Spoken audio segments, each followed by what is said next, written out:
everybody, thank you very much for watching. My name is Don. I want to do an interesting video, hopefully, as the title suggests, Iran versus Israel in end time prophecies.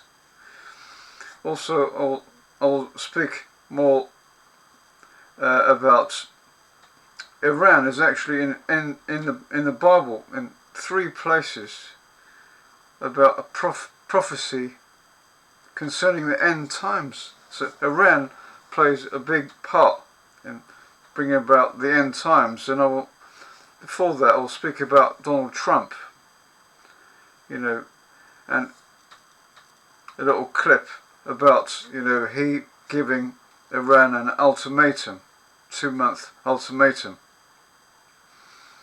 which Trump could be actually helping to bring about the end time prophecy. It shows how near that we really are, so we need to keep awake spiritually.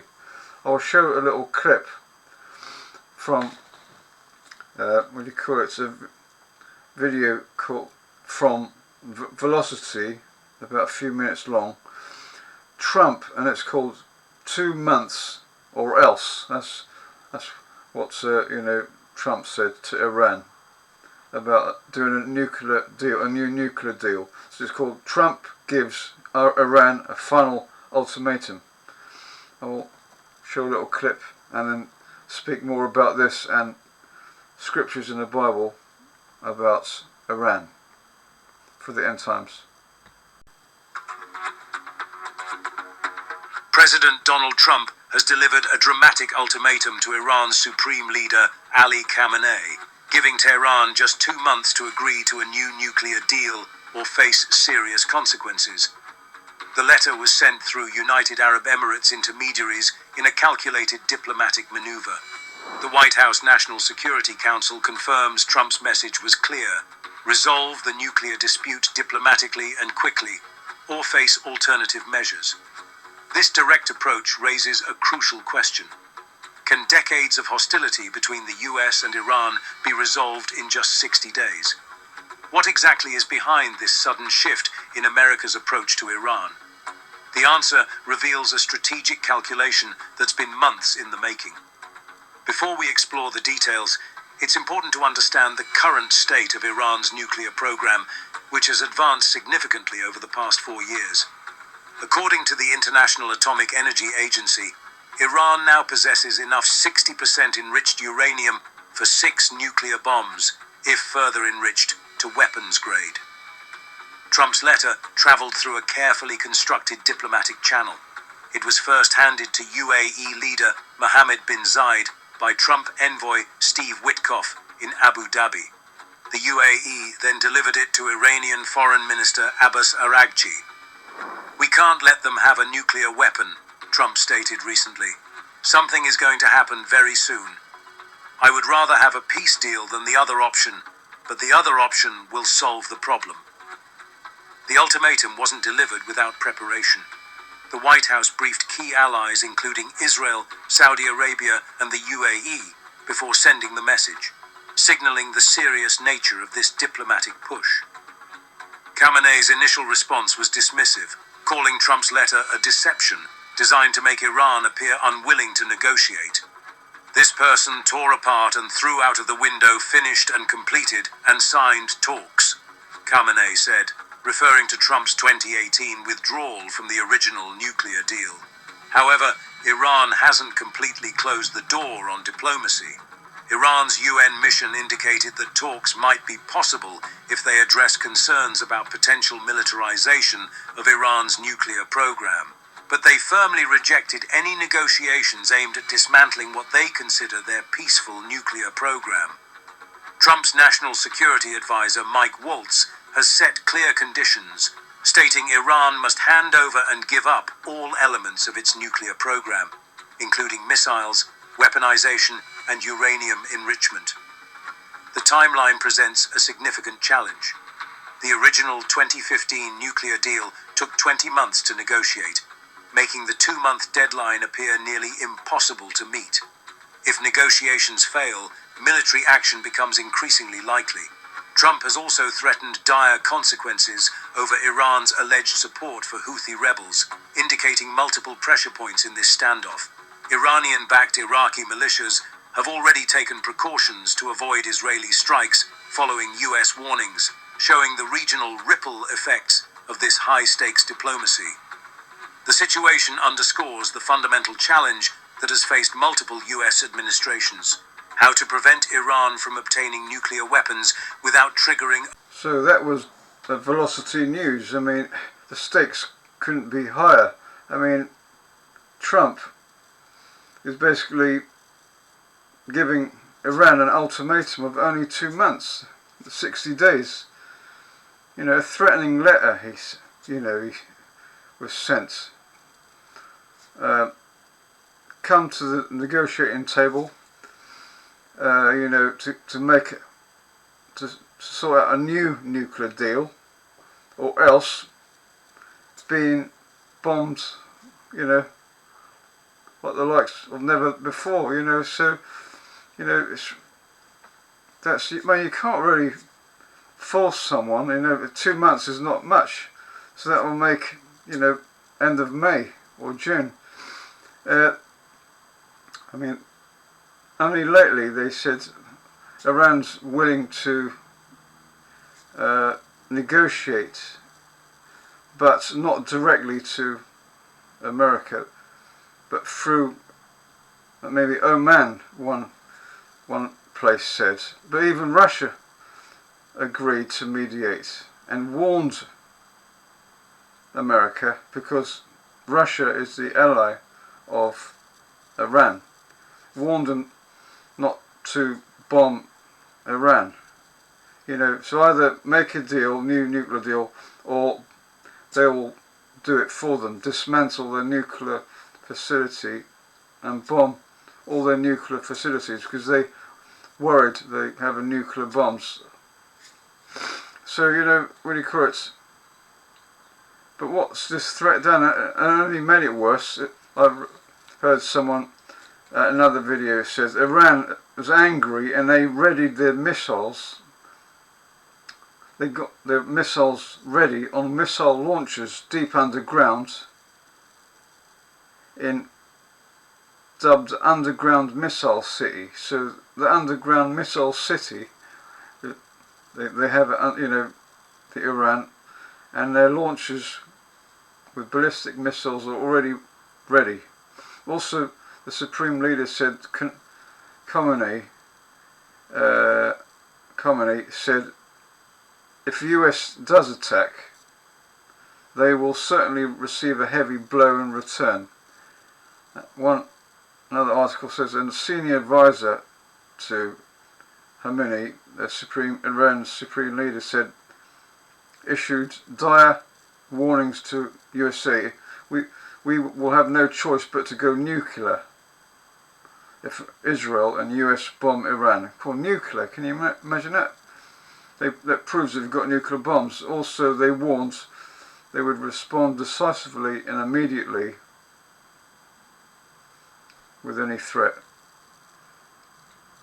And also America has actually bombed some of Houthi rebels, which is a proxy of Iran, because the Houthis have been attacking cargo ships in the Red Sea. So America has hit targets in Yemen. But also America, they know must be tensions are quite high, because the US have not only sent warships to what do you call it, an air base, what we call it. They got B-2s bombers, military bombers, in an Indian air base. Sorry, in an air base in the Indian Ocean. So they got B-2 bombers ready. But not only that, they have aircraft carriers and warships. America all ready. What do you call it? Harry S. Truman and so forth. But what do you call it? I believe that they claim, USA claim to have direct talks with Iran, but it makes no difference because they want a war. There's, they've been planning to bomb Iran for years, and Israel, they want to help Israel because Netanyahu has always wanted to bomb Israel. What do you call it? And let me see. Let me give you some examples in the Bible. That's Iran is actually in the Bible, end times. Like Jesus did tell his disciples. The disciples said, "When will the end be? What will be the sign of your presence?" And Christ said in Matthew 24, he said, "Then you will recruit, for nations will rise against nation, and kingdom against kingdom, and there will be food shortages and earthquakes in one place after another. All these things are the beginning of pangs of distress." So there will be nation against nation and kingdom against kingdom, and that's exactly what's happening now. And in the Bible, there's 3 places where Iran is actually going to appear in end times. That proves that we're really near the end. If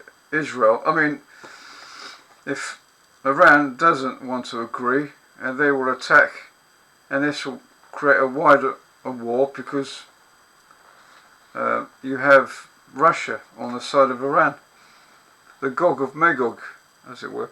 So in the Daniel chapter 10 verse 13, this is about the prince of Persia fighting against, Daniel 10 13. Daniel's having a vision, and he went on to say to me, "Do not be afraid, O Daniel." An angel told, for that, he was talking to Daniel, having a vision of the last days, "For there, from the first day that you gave your heart to understanding and humbling yourself before your God, your words have been heard, and I myself have come because of your words. But the prince of the royal realm of Persia was standing in opposition to me." Michael the archangel was fighting against the prince of Persia. "But the prince of the royal realm of Persia was standing in opposition to me for 20 days. And look, Michael, one of the most foremost princes, came to help me. And I, for my part, remained there beside the kings of Persia." So, can you imagine it? Daniel sees a vision. It is for the last days, because it says in verse, and it says, "And I have come to cause you to discern what will befall your people," that's Israel, "in the final part of the days, because it is a vision for the days to come." So Israel will be attacked, and Michael the archangel is fighting on behalf of them against the prince of Persia. But this is just like Persia is Iran today, but it's talking about the spiritual prince of Persia controls the spiritual realm and that geographical region of Iran. So Michael is standing up for his people Israel in the last days against the prince of Persia. So that proves that Persia, Iran, plays a part in the last days. That's one place. Another place in Daniel, there's multiple. So that was one prophecy about Michael the archangel standing against the prince of Persia. against Israel in the last days is another prophecy about the ram with two horns against the he-goat with a conspicuous horn in its forehead, and they have a battle. So let me see, and that's in Daniel again, Daniel 8, chapter 8, a few chapters before. This is prophecy number 2 about Iran again in the end times. Iran plays a major part. War with Iran will cause, I believe, end times to proceed, and Gog of Magog and so forth. So we really need to keep awake spiritually. And it says in chapter 8 of Daniel,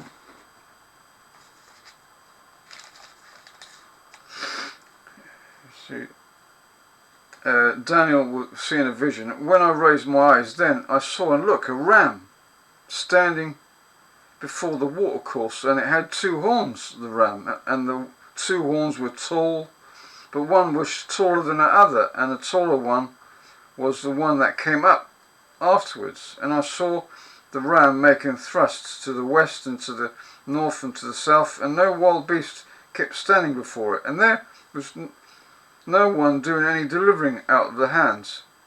And it goes on to say, and I for my part look and considering, and look, there was all of a sudden Daniel in his vision sees a goat, a male of the goats, a male goat coming from the sunsets upon the earth, surface of the whole earth, and it was not touching the earth. And as regards the he-goat, it had a conspicuous horn between its eyes, and it kept coming, so rushing all the way to the ram possessing the two horns, which I had seen standing before the watercourse. And it came running towards it in a powerful rage, and I saw it coming close, touched the ram, and then it began showing bitterness towards it, and it proceeded to strike down, destroy the ram, kill the ram, and break its two horns. And there proceeded to be no power in the ram to stand before it. So it threw it to the earth and trampled it down. So and then it goes on to say, the male of the goats for its parts then put on great airs. But as soon as it became mighty, the great horn was broken, and there proceeded to come up conspicuously four instead of it. So the horn broke, and then of the he-goat, and it divided into four towards it, and the four winds of the heavens. But basically, he reveals what it is. It's talking about the ram with two horns is Medo-Persia. Cyrus, Persian. But and that's it. What do you call it? Medo-Persia. Not Cyrus at that point, but it was Persia. Medo-Persia. Persia again is Iran, and it was struck down, destroyed by the Greek Empire that came after. Alexander the Great destroyed Greece, destroyed what do you call it? Medo-Persia. But as soon as we call it Greece became strong under Alexander the Great, he died young, and the empire split into four, because none of their generals, his generals, could hold it together. Not as strong as Alexander the Great. But according to this, it's not just. I thought it was just one. It's already fulfilled, but not according to this. There's going to be a twofold fulfillment. One country in the world, that has the power to defeat Iran. And to prove it is for the last days. Verse 17 says, so he came beside me. So he came beside me when I was standing, but when he came, I got terrified that what do you call it, Daniel got terrified, I think, by Gabriel, the angel, so that I fell upon my face. And he proceeded to say to me, understand, O son of man, that the vision is for the time of the end. So therefore it's a twofold fulfillment. This time it won't be Greece, but another country that will stand up against Iran and beat it. Possibly the king of the north, could be Turkey, and then absorbs it in their empire, as it were. I believe Turkey will be revised Ottoman Empire or Turkish Empire, and they will maybe defeat Iran and they will absorb it into their empire. Or Saudi Arabia. These are the only two that could stand up against Iran. You know, so what do you call it? And there is another place. I mean, it could even be America, but that will fit the bill. But someone in the end times will defeat it. As I said, it could be Turkey, because in Ezekiel chapter 38, Turkey, Iran is actually one of the allies of Turkey, the king of the north. Ezekiel 38, this is the third and last prophecy regarding Persia. 38. It shows that some say the king of the north is Russia. It possibly could be one of the allies of, what do you call it? It could be, but I'm more veering towards Turkey being the king of the north. But Russia could still be an ally of Turkey, or Turkey could be an ally of Iran, Russia. But also Persia is going to be one of the allies of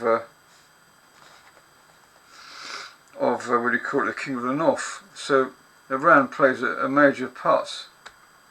And this is the prophecy. And the word of Yahweh God continued to occur to me, saying, Son of man, set your face against Gog, the land of Magog, the head chieftain of Meshech, Tubal, and prophesy against him. Meshech and Tubal, these are, what do you call it, areas in Turkey. That's why I'm veering for Turkey, the king of the north, rather than Russia.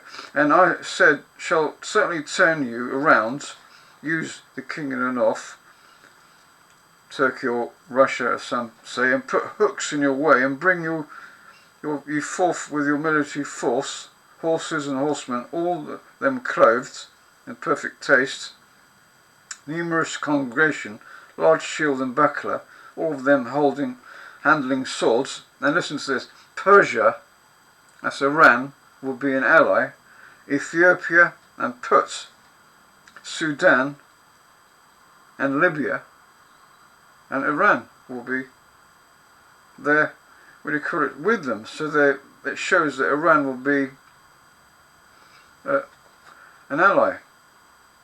Go and Gomer and all its bands, the house of Tamarga, the remotest part of the north and all its bands, many peoples with you. Be ready, and let there be preparation on your part, you with all your congregation, those congregated along you, and you must become the God. After many days you will be given attention. In the final part of the days or years, to the last days, you will come to the land of the people, brought back from the sword, collected together out of many people, and onto the mountains of Israel. They will have proved to be a constantly devastated place, even a land that has been brought forth from the peoples where they have dwelt in security, all of them. And you will be bound to come up like a storm. So basically, when Israel they think they're living in a peacefully and they have security, then all of a sudden the king of the north with its allies, Iran, Turkey and so forth. Possibly, obviously, Russia will still be part of it and attack Israel. So Iran plays a major part, and will Trump, cause it to happen if they don't agree to ultimatum to dismantle the nuclear program or make a new nuclear deal. Believe me, Netanyahu has always wanted a war with Iran for years to destroy its nuclear facilities. I mean, it's even on a paper. These are paper headlines in the past. Fears Israel war cabinet weighing up hit on Iranian nuclear facilities. They've always wanted to, Netanyahu of Israel has always wanted to strike Iran. Fears have increased that Israel is considering targeting Iran's nuclear facilities in response to weekend's massive drone and missile attack. They've always wanted to hit Iran. It's been on the cards for years, and hit its nuclear facilities. It's an old newspaper headline, and also another one. Now Iran must pay the price. This goes back like years. It says ex-Prime Minister urges strikes on nuclear plants to avenge missile attack. Israel may launch a massive air attack to cripple Iran in revenge for the missile blitz. It called it a big mistake after it suffered the first casualties of its assault in Lebanon. So, believe me, and Netanyahu and Trump are great friends. Trump is converted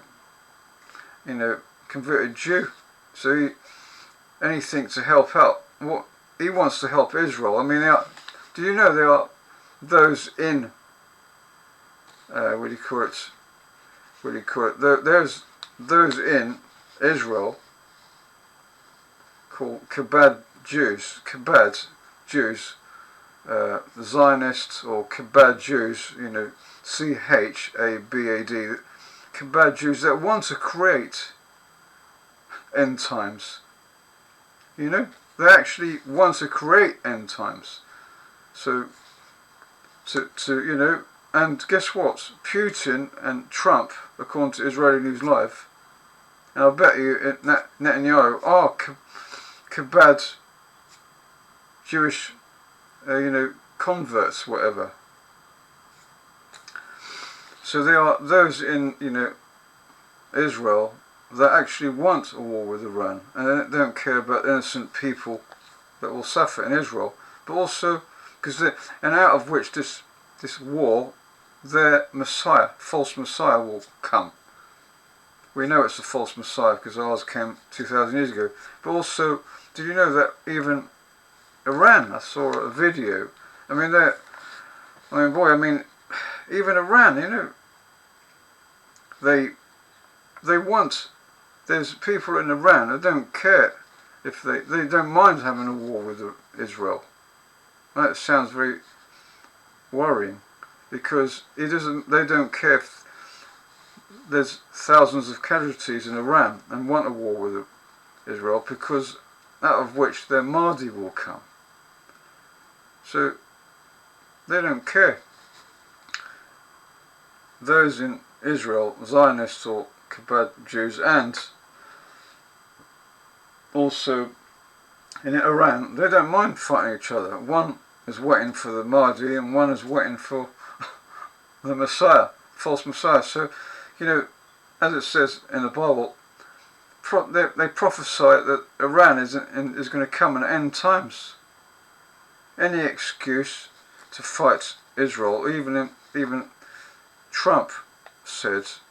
I remember there was an assassination attempt on Trump.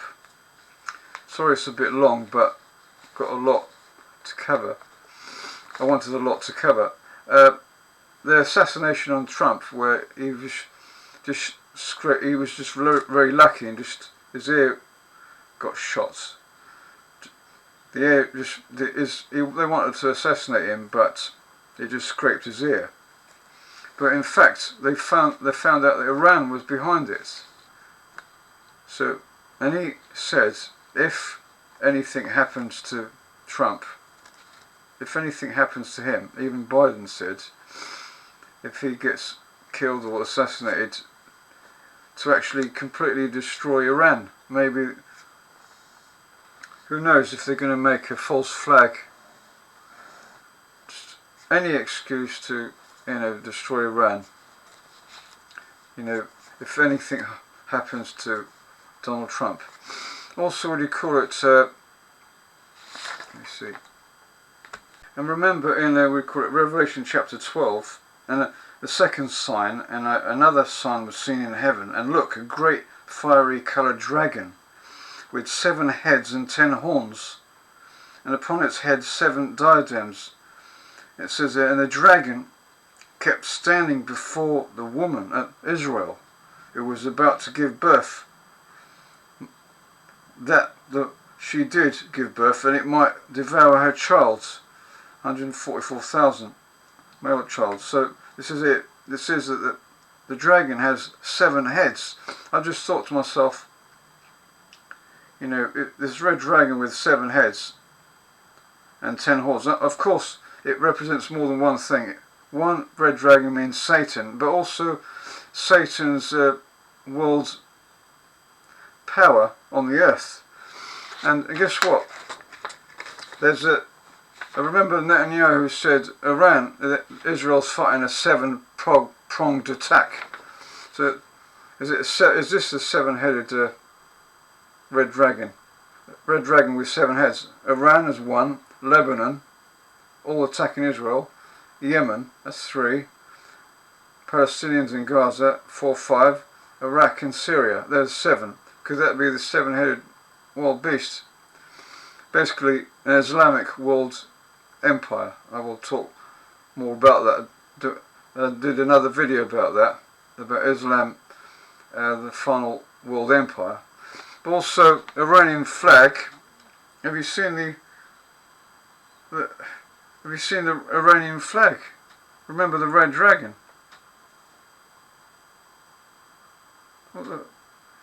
They claim that's a tulip. The bit in the middle. That's Iran's flag. Sorry, it's a bit dull. This is meant to be Iran's flag. They say it's a red tulip, but if you look closely, it doesn't look like the red dragon to you. I just noticed it looks like a red dragon, that symbol on Iran's flag. And also it says Iran's national emblem on the flag is a stylized representation of the word Allah, their God, in Arabic script, symbolizes the Islamic character of the country. And it's designed to resemble a tulip. It looks like a tulip, but it looks like a red dragon, so you never know. But anyway, if you haven't come, I hope you like the video about Iran playing a major part in the end times, and Trump could be,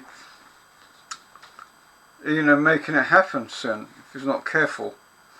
If he attacks Iran with helping Israel, etc. So this, as it said, please, if you haven't come to know Christ, please do, because we're really living in the end times. Time's running out. And put faith in Christ and turn from his sins. And it says in John 3:36, he that exercises faith in the Son has everlasting life, but he that disobeys the Son will not see life, but the wrath of God remains upon him. Anyway, God bless. Thank you very much.